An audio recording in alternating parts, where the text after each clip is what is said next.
Os reguladores do governo devem velar pelo bem-estar do paciente. Então, por que é que há tantos psicotrópicos perigosos a serem permitidos no mercado?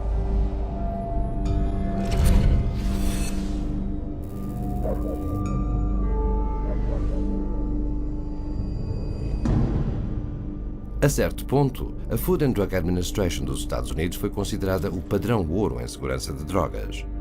Mas esse já não é o caso com as drogas psicotrópicas, pois os psiquiatras e empresas farmacêuticas praticamente se apoderaram do processo de aprovação.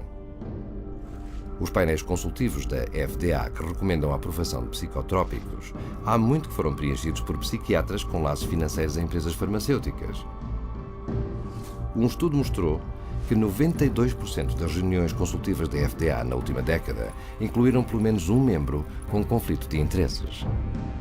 Em resposta à acusação de conflito de interesses, a FDA diz que eles têm tentado encontrar peritos em saúde mental sem laços com a indústria farmacêutica, mas não conseguem encontrar nenhum.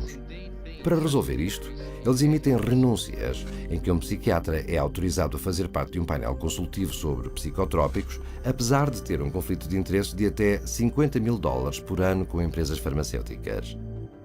The advisory panels that review drugs, most of these people are direct recipients of money from usually the drug under study, the company that's submitting the drug, and they waive the conflicts most of the time. So it's pretty pervasive and it's quite insidious.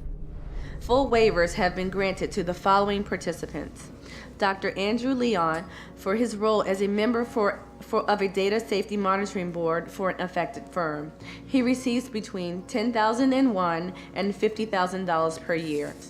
Dr. Bruce Pollock has been granted a limited waiver for his activities on an advisory board and speakers bureau for an affected firm in which he receives less than $10,001 per year.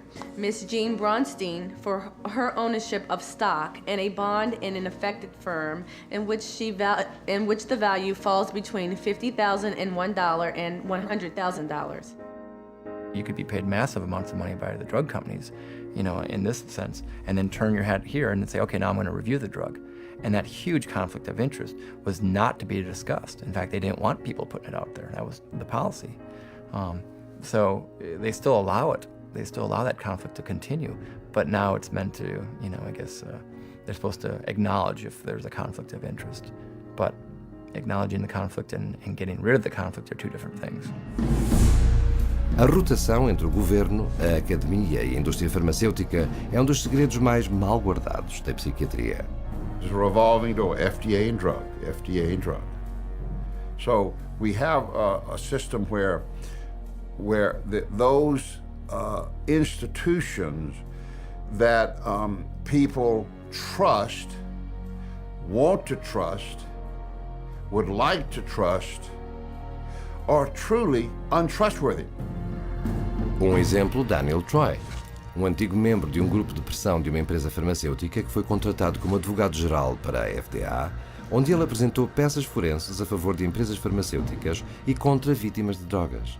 He was the drug lobbyist lawyer, and then he became the general counsel of the FDA. I mean, they talk about having the wolf watch the chickens.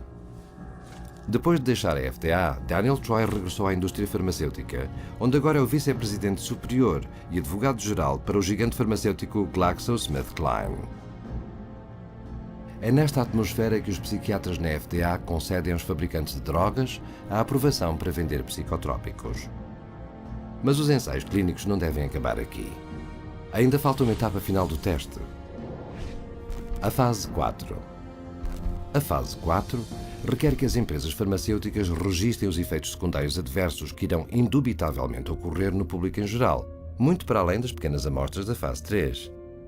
O mero número de efeitos secundários que surgirão nesta fase levou um grupo de defesa a avisar que a maior parte dos problemas de segurança das drogas não aparecerá até que a droga tenha estado no mercado durante pelo menos 7 anos. The meds are not tested long term before they get approval from the FDA. The studies tend to be a matter of weeks or a few months, but nothing looking at over the years. And the data that's coming in now from Europe and also in the United States is that the side effects are deadly. Em vez de cumprirem uma função de segurança como vigilância pós-marketing, os ensaios clínicos da fase 4 estão agora a ser redefinidos como pesquisa pós-marketing e reformulados como um meio de testar psicotrópicos para perturbações mentais adicionais. Considero o Zoloft, aprovado pela FDA em 1991 para tratar a depressão acentuada. Desde então, este também foi aprovado para tratar o distúrbio obsessivo-compulsivo, perturbação de stress pós-traumático, transtorno disfórico pré-menstrual, distúrbio de pânico e distúrbio de ansiedade social. Em 2005, o último ano antes de ter perdido a sua patente, o Zoloft rendeu 3,3 mil milhões de dólares. E tal como acontece com outros psicotrópicos, muito desse dinheiro é lucro puro. O fabrico de uma centena de comprimidos de Xanax, por exemplo, custa apenas 2,5 cêntimos, mas o preço de retalho é, em média, 136,79 dólares, um lucro de mais de 500.000%. É por esta razão que as empresas farmacêuticas desfrutam de margens de lucro de cerca de 16%, o triplo da norma da maioria dos negócios. Em 2006, os diretores gerais das 10 principais empresas farmacêuticas receberam uma média de 18 milhões de dólares por ano, quase 400 vezes o rendimento da família média americana. Os investidores também adoram as empresas farmacêuticas que produzem psicotrópicos, uma vez que os psiquiatras nunca as receitam para curar problemas mentais, mas para os gerir, frequentemente durante uma vida inteira. E os clientes vitalícios têm um grande impacto nos resultados financeiros. Como o analista da Bolsa comentou, o primeiro desastre é se matarem as pessoas, o segundo desastre é se as curarem. As ações das empresas farmacêuticas têm sido um dos vencedores mais constantes da Wall Street e são amplamente consideradas um dos investimentos mais lucrativos que se poderiam fazer. Em 2002, o total de lucros das 10 maiores empresas farmacêuticas na revista Fortune 500 excedeu os lucros combinados de outros 490 negócios. E uma baixa nos valores das ações farmacêuticas constituiria perdas importantes para investidores em todo o mundo, e os investimentos têm de ser protegidos. Com tanto dinheiro em jogo, é de admirar que nunca se diga aos acionistas a verdade sobre as drogas em que eles estão a investir. Eles não sabem que a aprovação da FDA não garante a segurança da droga e que os ensaios clínicos que justificam essa aprovação são frequentemente baseados em falsidades e logros. Mas uma vez que a droga esteja aprovada, o próximo desafio é: como é que se convence os médicos que passam as receitas de que estas drogas são realmente seguras, eficazes e têm poucos efeitos secundários, quando os ensaios da própria empresa farmacêutica provam que este não é o caso?